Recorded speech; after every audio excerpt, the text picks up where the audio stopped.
Thank you very much.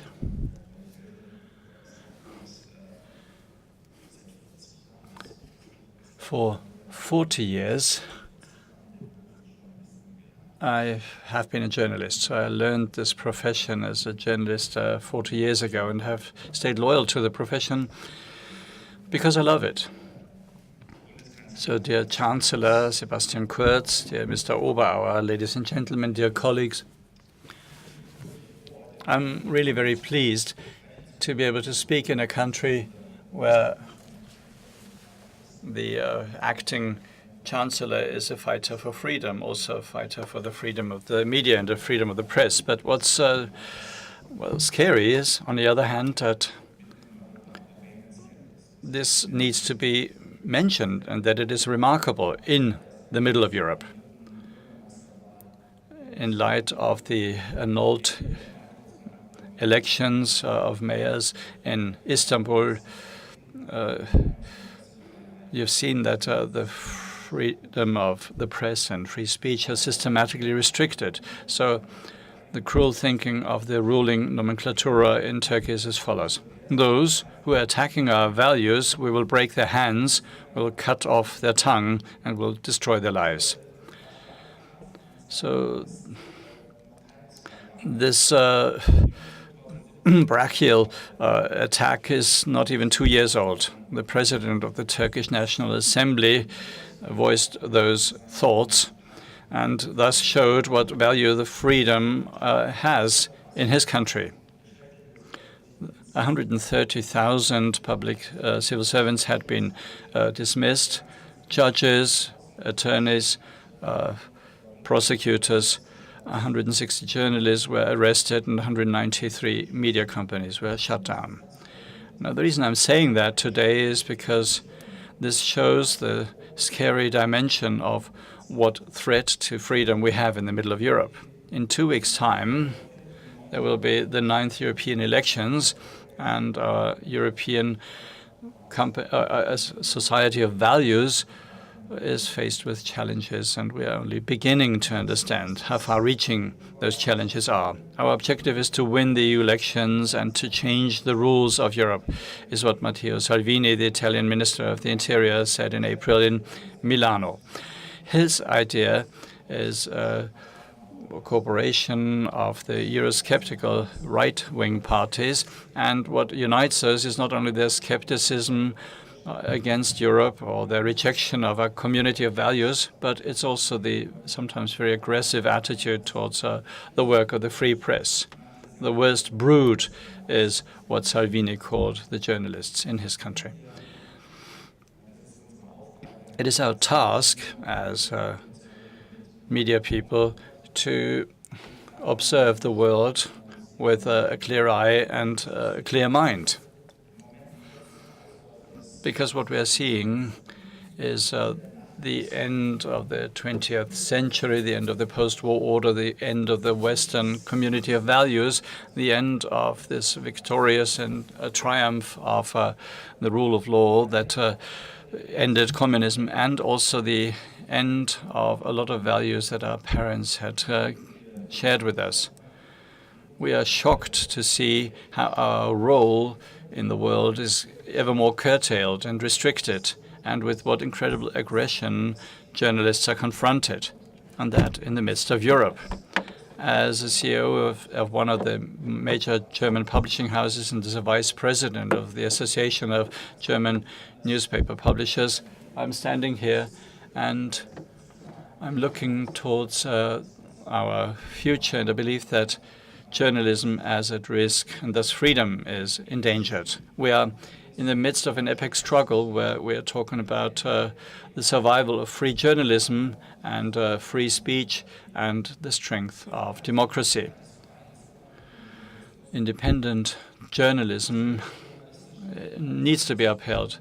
Journalistic content is the basic element of pluralism in our democracy. In Germany, there are 22,000 out of 36,000 editors who are working for publishing houses. That's 2/3 of all employed journalists. They work with publishers. They are guarantor of stability of democracy. And the task of the free press is to also look towards those areas where it is unpleasant for the rulers that we look there. So for many decades, this has not been threatened, but it is threatened today. Now, let me tell you why I believe that. Freedom is a value that we have grown up with. We need to respect it, appreciate it, and defend it, as our parents taught us. We know that there's a link that cannot be dissolved between free journalism based on truth and freedom of democracy. But the freedom of the press is increasingly threatened. Journalists and their work are restricted all over the world. They are threatened. Sometimes they have to fear for their lives if they want to do their work. Mark Clooney, who became the Special Commissioner for Freedom of the Press in Great Britain, put it this way. The work of journalists is as dangerous as never before. In the midst of this democratic Europe, the freedom of the press, of the media, is less and less normal.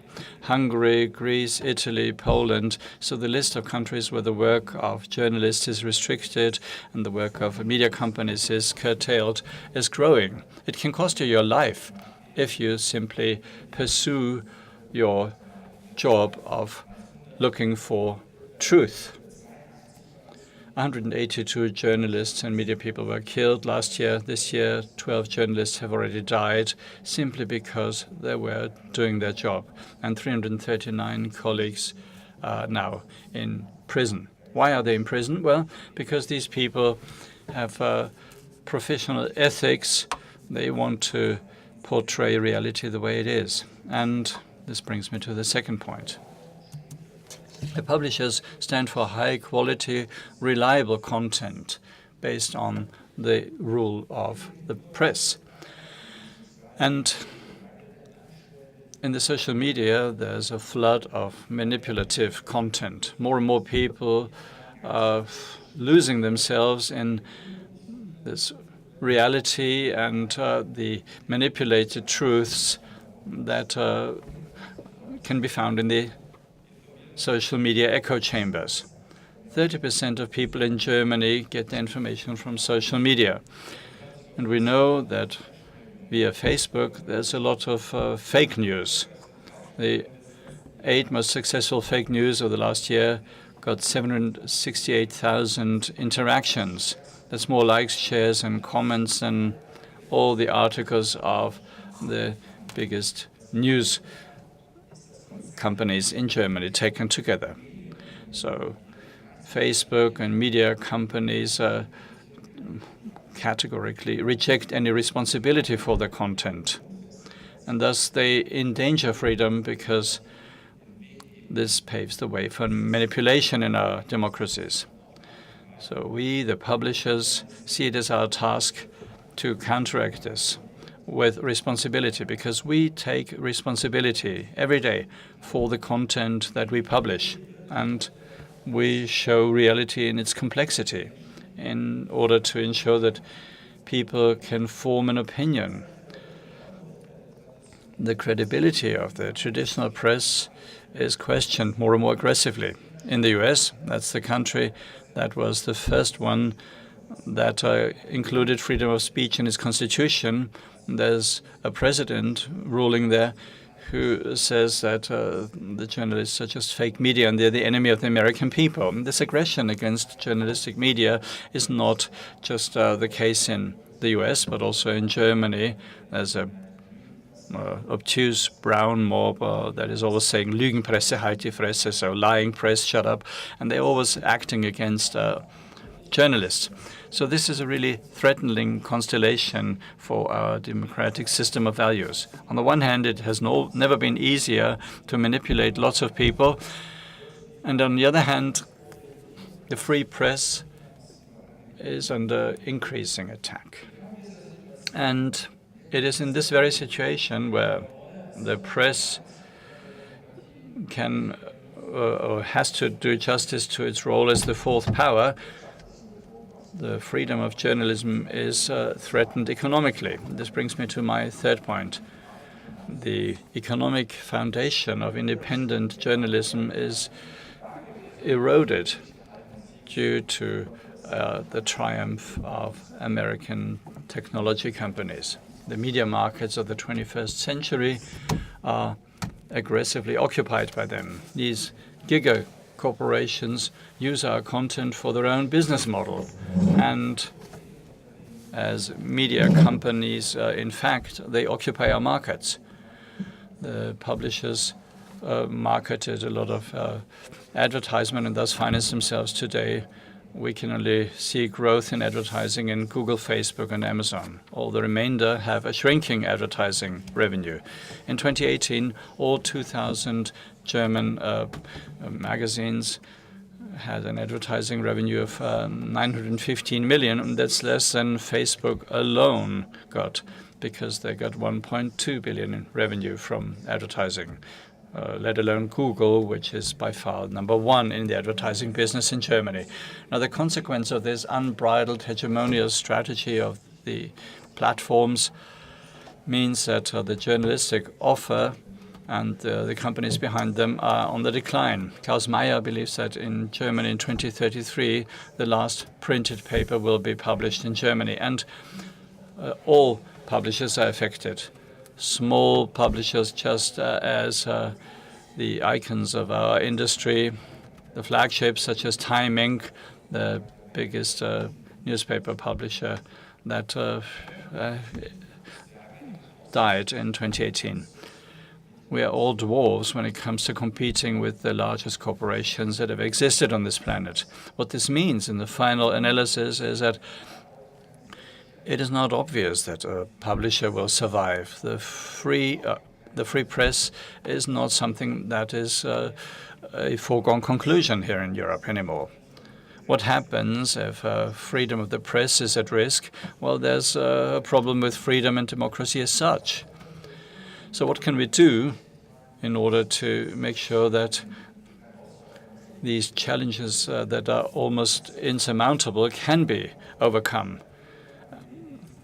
At the European level, we need to make it clear to politicians what it means for freedom and stability of a democracy if the journalism of publishing houses were to vanish. If, as a politician, you want society to be free, you need to make sure that we can do justice and do our job in this plural democracy, even in the 21st century, thanks to a level playing field.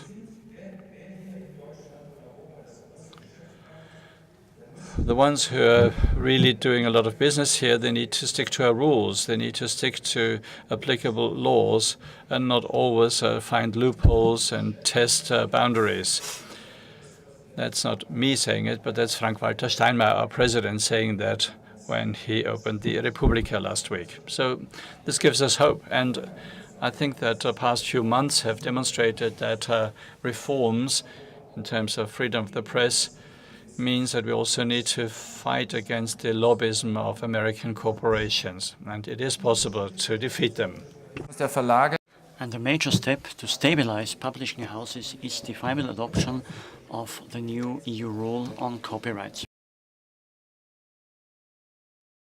And you see also the monetization of our digital content for us, editorial boards and media houses, is of existential nature. And the European copyright legislation has paved the way towards a fair distribution of proceeds along the editorial value chain in a digitalized world. And, dear Chancellor, indeed, we owe this also to the Austrian government during their presidency.